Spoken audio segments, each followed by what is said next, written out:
Join Edwin Frondozo on the Business Leadership Podcast every week for a unique program featuring insights and actionable items from the world's most successful business leaders. Hear firsthand the exclusive interviews and personal journeys on how today's transformational leaders made it to the top. It's funny because a lot of the reaction to people when I told them in horse racing, first, they're very fascinated by it, but they're kind of mystified by it. And when I thought, I'd get here and people would kind of look like, what the heck is that? And it was just the opposite. They were really looking for someone who was from an outside world and had done a lot of the things they were looking to do and not in healthcare necessarily, and not feel restricted by the bounds of what you might if you'd spent your whole life kind of in this world. This is the Business Leadership Podcast, and I'm your host, Edwin Frondozo. Welcome. How are you doing today? Thank you for taking your time to join me today. This is episode number 115, and my guest today is Todd Unger, the Chief Experience Officer and SVP of Physician Engagement at the American Medical Association. Todd has led digital change initiatives at AOL, Time Inc., and the Daily Racing Forum. He is a transformational leader for the digital age with the classic profile of a, quote, productive disruptor. Todd operates at the nexus of digital technology, content, product development, marketing, and business development. By bringing these areas together in unison, he's been able to drive record growth in audience, customers, e-commerce revenue, and advertising sales across multiple digital businesses. In our conversation, Todd shares how he was able to digitally transform and strengthen a well-known and old healthcare brand, the American Medical Association. He talks about how he was able to develop and grow a relatively new position and the improvements that he has currently accomplished. We talk about the curriculum that he is currently developing in order to improve his organization's communications by effectively teaching them how to get straight to the point. Today's podcast is brought to you by TruShield Insurance, Canada's most trusted insurer for entrepreneurs and small businesses. Quick shout out to those who have taken the time to subscribe, rate, and leave a comment. I really appreciate you. This latest one is from Malik D on Apple Podcasts, and they write, Edwin has a way of asking questions that lead his guests to support their advice and success statements with detailed examples. There's lots to learn from this podcast. I've been listening to top podcasts and realize that I get more detailed and actionable feedback from listening here. Thank you so much, Malik. So when you subscribe, rate, and leave a review, I will read it out on an upcoming episode. Now here we go. Welcome to the Business Leadership Podcast, Todd. Thanks very much, Edwin. I'm glad to be here. Well, I'm really super excited to have you. I'm really glad that you and I are connected here. But I want to just really jump right in there, Todd. If you could actually introduce yourself to our listeners today, maybe tell us, who is Todd and what does Todd like to do when he is not growing or leading businesses? Okay. So I am the Chief Experience Officer at the American Medical Association and Senior Vice President of Physician Engagement. And I think we'll probably get into talking about what exactly that means. I'll give you the background on what I like to do when I'm not working first, I guess. I recently moved to Chicago for this job along with my family after commuting for 18 months. And we are getting to know and love Chicago very much.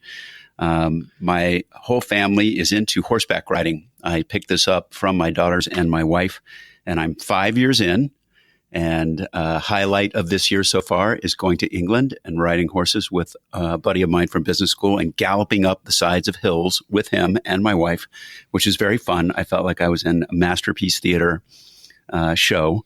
But beyond horseback riding, I have been spending, I'd say this last weekend was probably ideal for me. I had to get to watch my wife ride horses, and I worked on a sailboat with my friend who's going to teach me how to sail. I went to boxing class with one of my daughters, spent a weekend entertaining and hanging out with friends, and I'm a daily meditator. So those were like the ideal activities of any weekend, and I got them all for this holiday. Wow, amazing. And for those who are listening, and this probably will air in maybe 2 or 3 weeks, I think the holiday you're talking about, or the long weekend, is Memorial Day, right? That is Memorial Day weekend here, yes. Oh my gosh. First off, Todd, can I just say, can we be best friends? I mean, you do amazing things. Your life just sounded like it sounded like a movie, actually. It was so cool. I do have a good Instagram feed. Oh my gosh. Yeah. We'll check it out. And you know what, Todd, we'll post a link directly in this episode for those to take a peek of the ideal world. That's so awesome. Just a quick note, where did you move from before? We were in New Jersey for the almost the last 15 years. I worked in Manhattan and New York at a variety of different media companies doing the digital and marketing thing. So we had, quite a long time there, raised our 2 girls there, and now they're both in college, and we're officially empty nesters. And I have returned to having the social life needs of a 28-year-old. Oh my gosh. Well, my daughter is turning 3, so I see a light. Like I said, you seem to be the dream world, which way I'm heading towards, Todd. That's a few more years. Yes. Yeah, a couple more years. Yeah. Well, that's kind of amazing. And just a quick note I know some of the listeners know this. I did just some facts. I ran the New York Marathon and I ran the Chicago Marathon. So it's it's kind of cool that you were in those 2 areas as well. You didn't mention you're a runner, so I'm not even going to bring it up. It is my least favorite physical activity. Hence riding a horse, right? Oh man, that's great.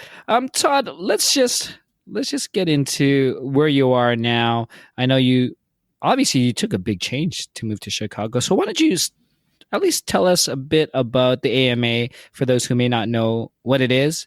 Let us know what is your current role and the responsibilities that with the roles that you had mentioned, and maybe what you're trying to accomplish over the next 6, let's say 12 months. Well, excellent. I'll give you just a very brief overview of the AMA. Since down here in the States, the AMA is the largest physician organization in the States, and we are the physician's powerful ally in patient care, which is what physicians get into medicine to do, which is make people better. And we do that in 4 ways. We represent physicians with a unified voice to Congress, insurance companies, all the key players in healthcare. We work on removing the obstacles that get between physicians and patient care. We are taking a leading role in addressing a lot of the critical health epidemics that are going on here in the States, whether it's hypertension, diabetes, opioids. And then we work on driving the future of medicine to solve all of those kind of structural problems that get in the way of moving medicine ahead. I came to AMA, not necessarily because I loved healthcare, although it's intrinsically interesting. It is funny because my prior job to this was in horse racing, which always gets people think is very amusing. But I came here because of the challenge of addressing membership and really supercharging membership acquisition and retention. And it really built on a lot of my prior experience in e-commerce and digital marketing. And I loved every aspect of it, which is really redefining what the value proposition of the AMA is to physicians and students, and then really transforming every aspect of the process that goes into bringing new members on board and keeping them. And that's part infrastructure, part strategy, part vision, part product development, and a lot of marketing. So I started there in kind of membership acquisition and retention, and then that expanded into overall marketing. And so I'm now responsible for brand marketing and brand strategy, our ad campaign, and assorted other stuff, and just really strengthening this brand, which of course is a very old and well-known one.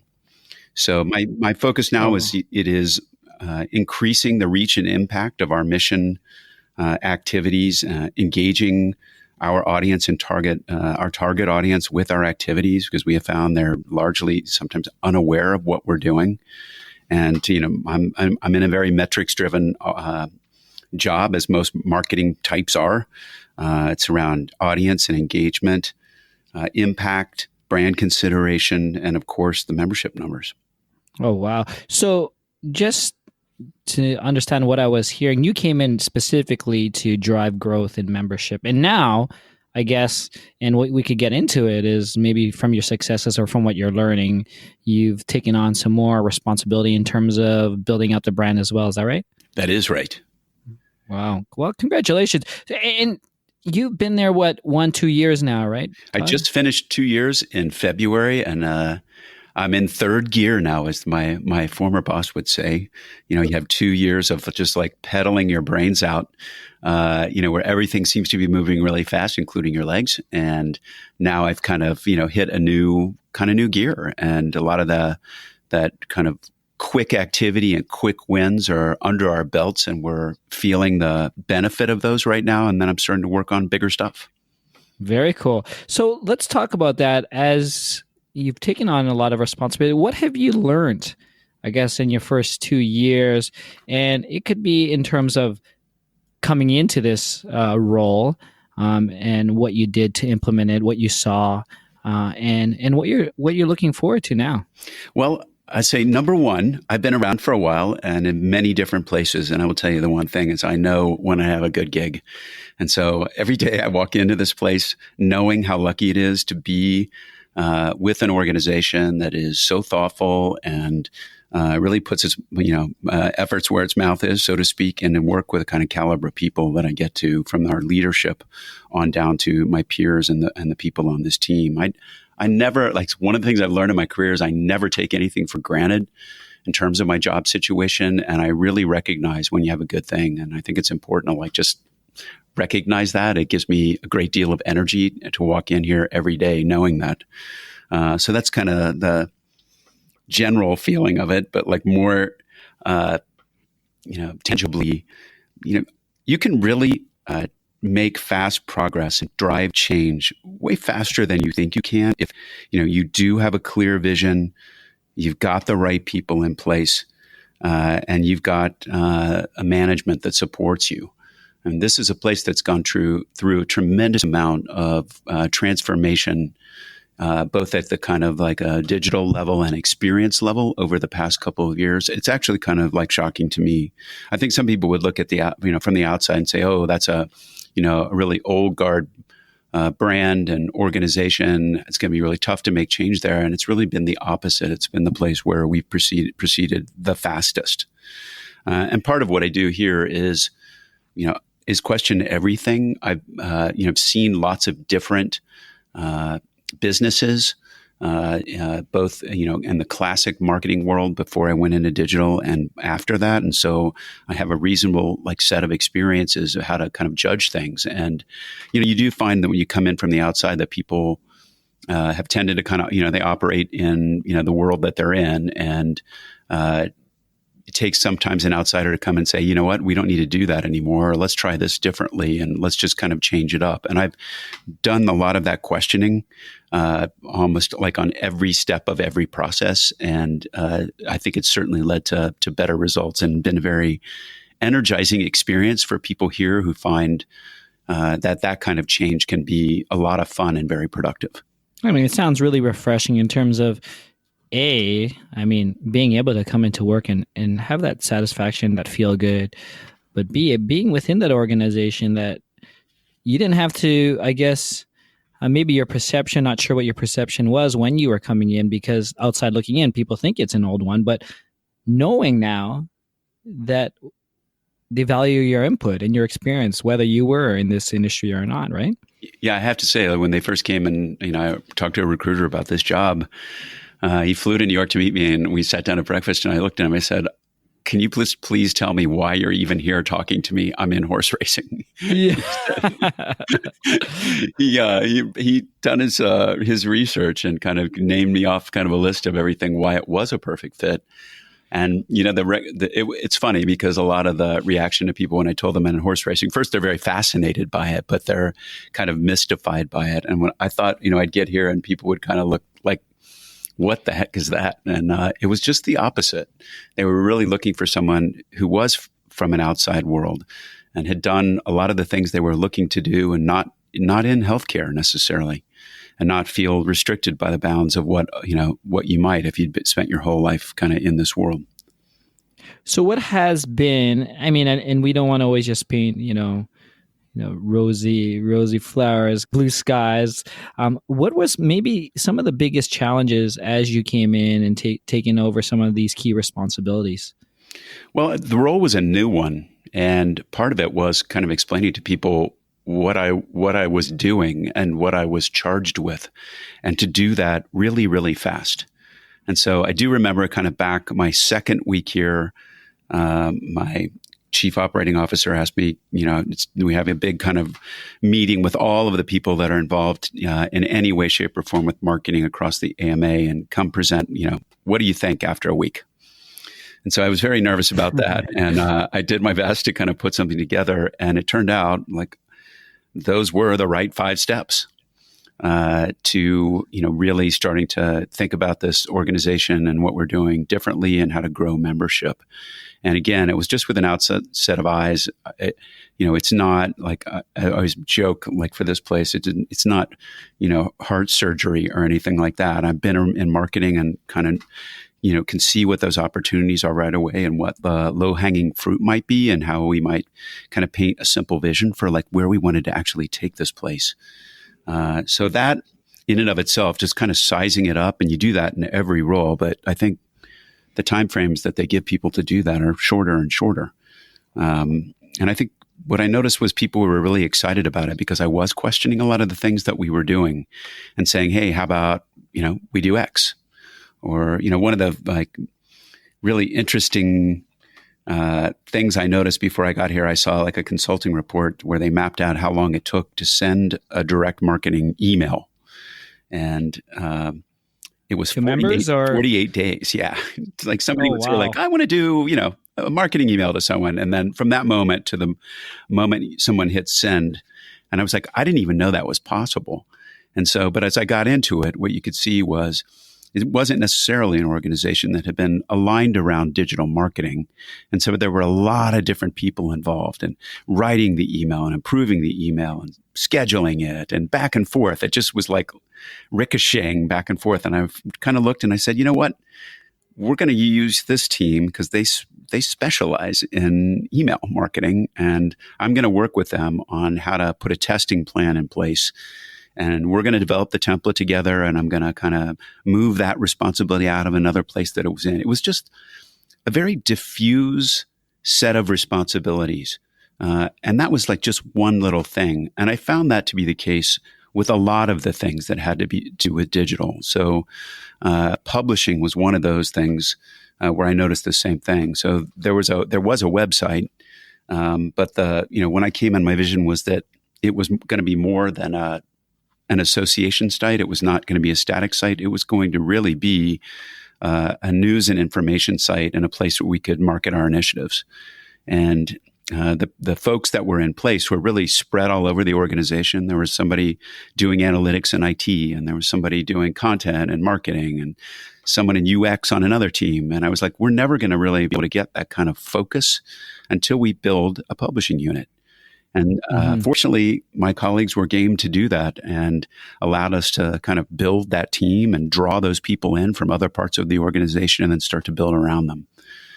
That's great. And for the success rates and in terms of, centralizing this publishing team, like, can you share how fast you are sending direct mail now? Well, our email went from immediately, but that one decision went from 48 days to 8. And now we're at immediate. So, as fast as you can basically write an email, and, we're fairly sophisticated now on the targeting front. I mean, those are the things we put the time and attention into now, not approvals and all that kind of stuff. So it's that's improved dramatically, and people are much happier with that situation. On metrics for other parts, our traffic in terms of uniques is up almost 70% versus a year ago. Those are kind of numbers you don't get to post every day when you're in digital media. Mm-hmm. So it really does reflect, the focus and skill level of the people that are involved in doing it. No, that's great. Todd, I understand that you are currently developing a curriculum to teach, I guess, your team within your organization how to be more effective at, quote, getting to the point, close quote. Tell us about that. Well, that was a bit of a surprise. We're going through development plan discussions right now.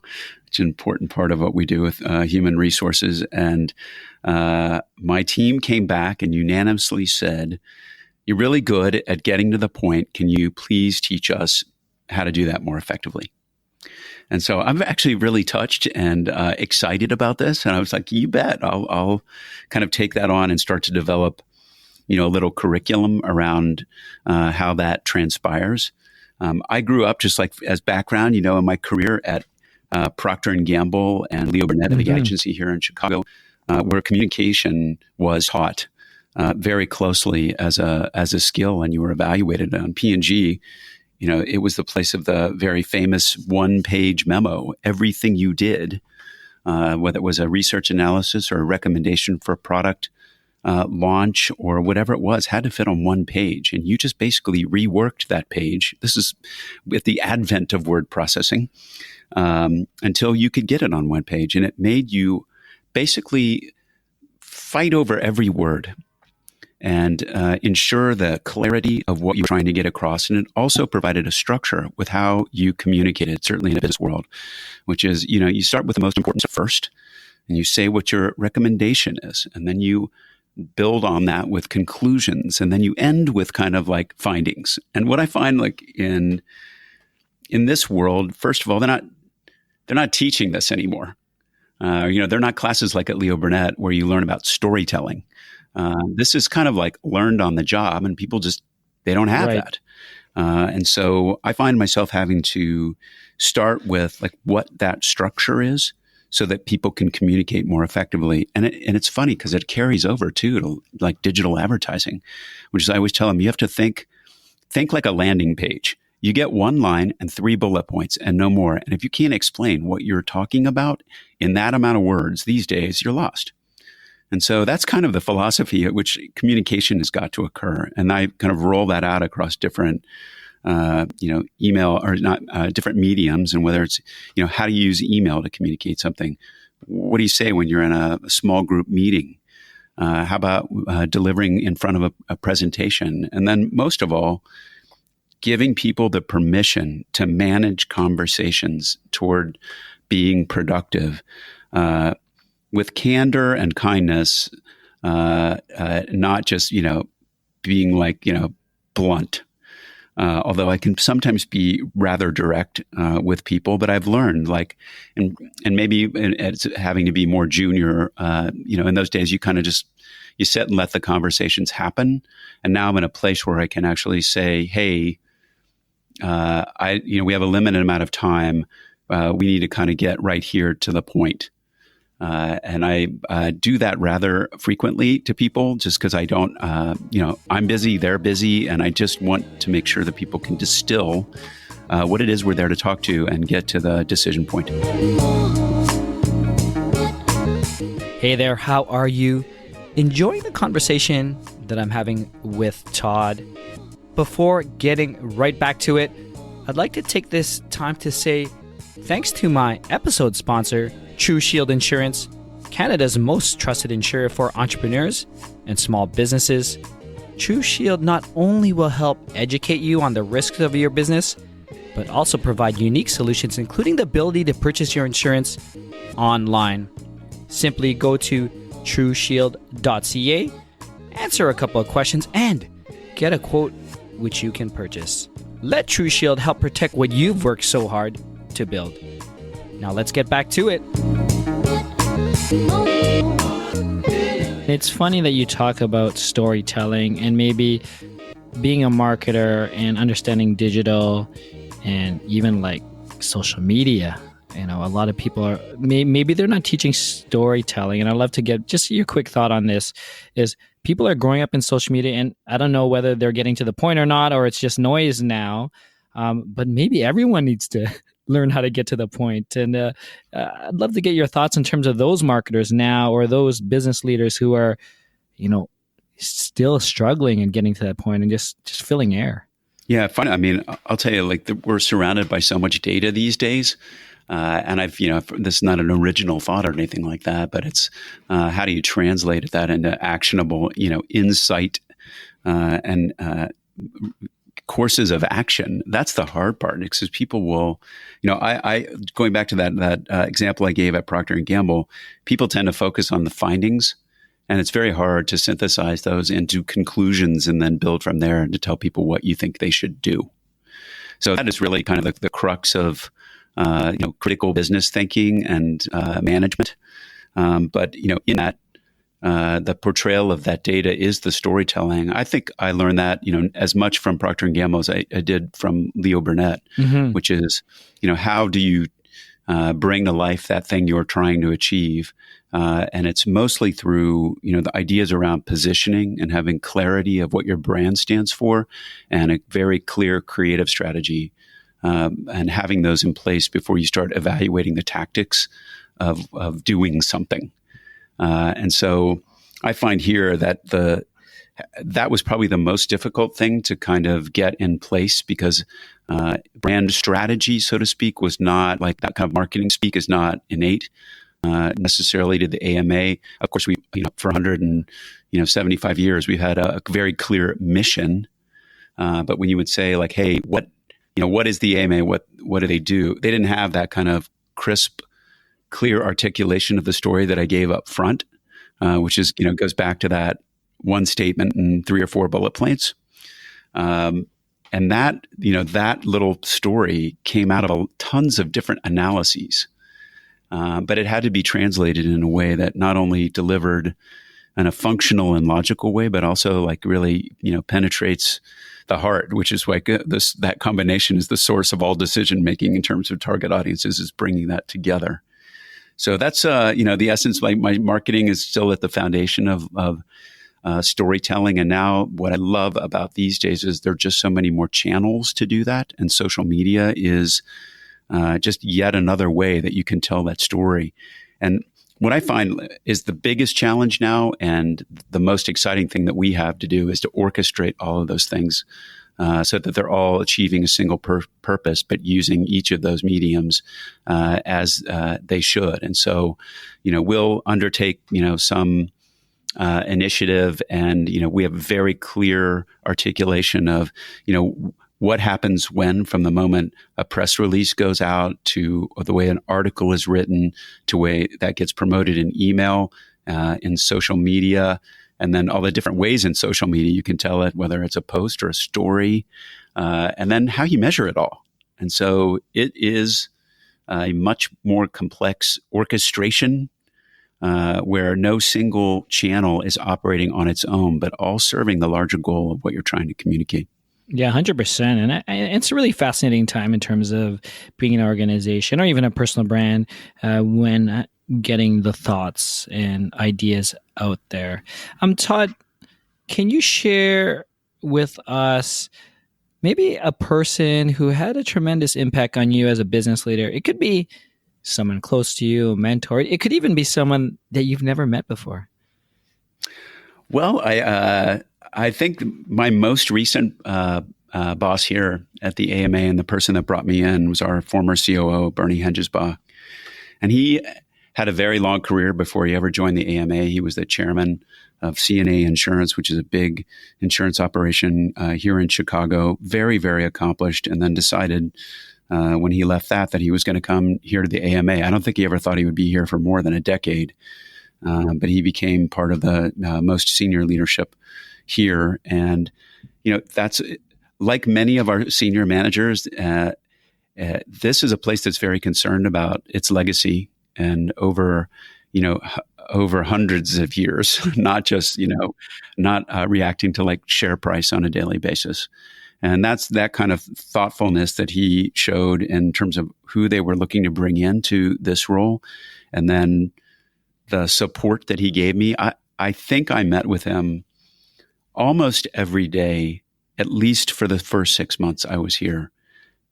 He was that dedicated to onboarding me and making sure that I was supported here and knew how to navigate this place. And then, then it became a couple times a week.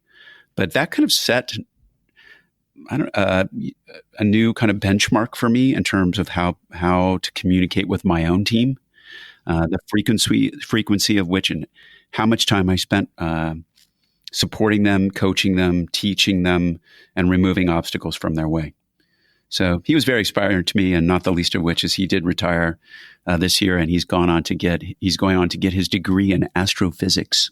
Oh, wow. So it's his post-retirement activity. Oh, man. I love that. Inspiring on many levels. No, 100%. 100%. So, Todd, I mean, with that note, and as you mentioned what you learned in terms of onboarding and communications, and, when you bring on key personnel on your team, what are you currently doing to ensure that you are continually to grow and develop as a business leader? Well, I love the transformation part of any kind of business I've ever worked on. And that goes in cycles. And so let's say when I went to the Racing Forum, I would say we were in like full on transformation mode for 3+ years. And it's just kind of new thing after new thing and building these capabilities. And you're just seeing like constant points on the board. I just love that phase. And I'm in that phase right now at the AMA, where there's just so much quick change and so much progress so fast. But eventually, like that starts to plateau. And I find for myself that I have to invent new growth opportunities because I'm like supercharged by growth. That's like what really gets me going in the morning is like finding new ways to grow. And, at the Racing Forum one day, I kind of like thought, you know what, we're missing out on a whole programmatic ad business. And I basically kind of bootstrapped that, build it from scratch and launch that and turn it into, a sizable revenue generator here. Here at the AMA, I'm like basically starting to identify what I think those next big strategic opportunities will be. And we're in kind of the ground phase of some of them right now that have, I would say transformative potential. And you're in third gear, as you mentioned earlier, right? Yes. And I think, not the least of which I think is this has been an organization that has, been a little bit operated kind of separately, business unit by business unit. Some people working on, their own kind of mission related activities. There's a marketing group, there's been a membership group and, several other like really important, different parts of this place, but it's really acting as one where I think, the enterprise level, strategy is going to, give us sizable opportunities and more leverage than I think we even know. So it's kind of looking for those things to say, hey, let's operate as one instead of all separate. And, here's a brand strategy that says no matter kind of what you're doing, here's how you roll up into saying what this organization does. And hey, we're out pitching this one thing, but really there are 4 other people doing the same thing in different areas. So let's start thinking, how do we approach that not only more efficiently, but to get, I guess not leverage is the wrong word for it, but just get more out of it. Mm-hmm. I also do things like this. So for me, like podcasting has been a learning experience. Like I love storytelling, but this is a new format and it's been a lot of learning to figure out like how to get in the groove of talking like this. And so that's one of the things I just put on my little learning agenda for the year. Well, and it's funny that you said that because people, when they hear us, you and I, or podcasts, it's funny. And I used to tell a lot of my guests before, it's like, just pretend we're at the bar having some drinks. That's ultimately what you and I are doing, right, Todd? We're just like 2 lads just drinking and having a chat. Just like that. without the drinks. Exactly. Virtually. I think, yeah, achieving that, like, I thought it was, this morning I came in and somebody on my team said she had to work a day over the weekend and she listened to all my podcasts. And I was like, really? That's amazing. I'm just so gratified that someone would even want to hear me talk. So, well, let's say hi to her right now. Hi, Catherine. All right, Catherine. Please listen. I'm having a blast, Todd. I guess with that note, I have a quick fun question for you. Yes. If I were to ask any of your team members, it could be past or present, colleagues, peers, what's the best leadership quality that Todd possessed? What do you think they would say? Well, beyond kind of communication, which we kind of talked about, and not just in that kind of like getting to the point, but I would say I've hit a new level here in terms of like public presentation, another thing I've been really pushing myself to practice. But I would say that people would say it was energy. I'd never heard anyone describe that about me until like 10 years ago. I was like in an interview there were 5 people interviewing me and they were like at the end of it, "We love your energy." And I was like, wow, that's the first time anyone's ever said that to me. And then it just became kind of a pattern. And it is something that I really bring to the table. I just am a big ball of energy and I really like getting things done. And so I've got a lot of positivity and just experience that says we can basically work through almost anything, and there's just so much to do. So I would say that was closely followed by humor, which I really love to laugh, and I like being funny, and I like making other people laugh, and so we have a lot of fun. Yeah, so that's cool. Yeah. I mean, like I said at the top of the interview, can we be best friends? We're off to a good start. Exactly. So what else, Todd? Do you have any other, I mean, I feel like you do because you do so many things, but do you have any other special projects, initiatives, or anything super fun that you are looking towards and maybe losing sleep over? Ooh, so that's, I guess you're talking about work. It could be work.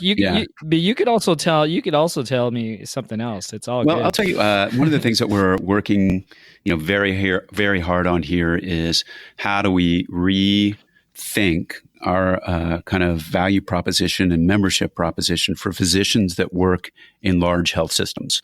So I'll give you a little bit of background on that. About just slightly over half now of all physicians work in large health systems as opposed to small practices. And so here in Chicago, we have a variety of those. We have Northwestern, we have Rush, University of Chicago, and a bunch of other kinds of groups that might employ hundreds or even thousands of physicians. And so that's a very, very different situation than the paradigm under which membership has operated in the past here. And a lot of the benefits that we are able to provide for small practice physicians, like you get the Journal of the American Medical Association, you get access to very dramatic insurance discounts, and a number of other kinds of very tangible benefits, don't necessarily apply for a physician that goes into one of these large health systems because the system provides for it. And so we've had to redefine what that value proposition looks like, and then go out and, for lack of a better word, start that marketing and sales process, which again, for an organization like this, like for me to say the marketing and sales process, it makes sense in the part of our organization that licenses codes for what they call CPT codes, where diagnosis codes, but it's not necessarily innate over, on my side of the fence. And so we're out talking to health system CEOs and chief medical officers and their medical affairs committees. And we're showing them like, this is a new AMA. We have a lot to offer you never thought we had. And what's been really great about it is seeing people's minds change about what that is. But it's going to take a while. And that really is, I think, the key, for us to grow. We have to succeed in that space. And so that keeps me up at night. No, that's amazing. Before we end, and Todd, I'm definitely having a blast. I'd love it if you could share maybe some final thoughts, observations, ideally maybe some actionable recommendations that you can share to the growing business leader who is listening today, and Catherine. Yes, I would say, what I tell my team is, their job is growth. And I would say, maybe in my past, like let's say when I was working at AOL, I would be all about, I want better content and better this, and salespeople would come and they would really annoy me. They've got a client on board, and I just didn't take responsibility or even need to at that point for revenue or customers or anything like that. And maybe later, like at my job at the Racing Forums, where I was really on the line for a whole slew of metrics in terms of our user base and in terms of revenue. And I actually found it very powerful and very energizing and very focused. And in this day and age, growth is, so supported by, I would say, there's all this new set of tools that allow you to do it even better than you did before, without the kind of guesswork and with much more immediate feedback than you've ever had before. And so to all those people, like I grew up in like brand management. That was my gig. And if you worked on Scope mouthwash and your share was down, like they looked at you and they said, why is share down? And you'd say, well, because Listerine came out with a new thing, or because I lost, all these facings in these stores, or this store closed, or whatever. And then they want to know what you're going to do about it. And that's your job, was growth. So when there's a lot of talk now about like, what does marketing do right now? It's been, a lot of people say it has been, very focused on, quote, brand and creative. And, to me, the fun is always in connecting that to growth and being the one that's accountable for driving it and figuring out how to just, keep that going. How you do that is then the challenge that comes, because there are so many different ways. One thing I would say, if you haven't read the book Measure What Matters by John Doerr, which is about objectives and key results in terms of goal setting. This is a person that kind of learned that firsthand from Andy Grove at Intel, and then brought that vision and kind of system to companies like Google and other tech companies that teach people how to construct measurable and kind of sufficient level objectives, and not to confuse those with the results that underlie them, but to actually have tangible results that you measure and then adjust along the way. It actually has been kind of a mind blower for me, because it is something that I am then turning around and working with many people across the organization. And then I would just say that, using that word organization, I think that is like been one of my incredible challenges here, is actual like the personnel and the organization part and building the right teams. And there's a person that I really like and follow. His name is Meyer Gupta, and he's now the chief marketing officer of a company called Freshly, which makes prepared meals, not meal kits, but prepared meals. And I read a lot about what he posts on LinkedIn, and he talks a lot about growth-centric organizations and how he sees organizing. And I talked to him last week, and the one thing that stuck out at me was this idea of organizing around outcomes, and to make sure that your teams are, have very clear definitions of what the metric is for them, and that the teams are appropriately structured so they know how to focus on those, and that it's 100% clear. And so I was just kind of glad that I was kind of on the way to doing that, and very gratified to have a chance to kind of hear from him firsthand how he thinks about it. But that's what I'd say, like, in my job right now, that's so much more about people, and about getting the right people and coaching people and teaching people and communicating than ever before. And, letting go of like the doing part necessarily to do that trade-off. Yeah, that's amazing. Well, thank you for sharing. And just for the benefits of the listeners, Todd, and we will list it in the episode webpage, what was the name of the book that you mentioned and the other person you just spoke about? Yeah, Measure What Matters is the book by John Doerr. I think it's Doerr. And you'll find this concept of OKRs, objectives and key results, to be the central theme of that book. And then Meyer Gupta, CMO of Freshly. Check him out. He posts a lot of really wise stuff on LinkedIn. All right, awesome. And I'm definitely checking him out right now. So, Todd. Might make a good future guest. Exactly. To close, can you tell us where we can find more information about you, obviously the AMA, or anything else you'd like to share with us today? Yeah, you can check it out. I share a lot of stuff on LinkedIn. You just find me under Todd Unger. And if you want to see what my life looks like, I spend most of my social media time is now focused on Instagram. Well, that's amazing. Well, Todd, it's been an absolute pleasure. Thank you for joining us on the Business Leadership Podcast. It was really fun. Thanks for having me. That's it, Biz Leaders. Thank you for joining me on another episode of the Business Leadership Podcast. This was episode 115 with Todd Unger. If you want to learn more about Todd, the AMA, or anything else that we discussed, please go to thebusinessleadership.com/115. And please join me on my free private Facebook group where I will personally discuss this episode, answer your questions, and connect you with other like-minded business leaders. Simply search for the Business Leadership Group directly in Facebook.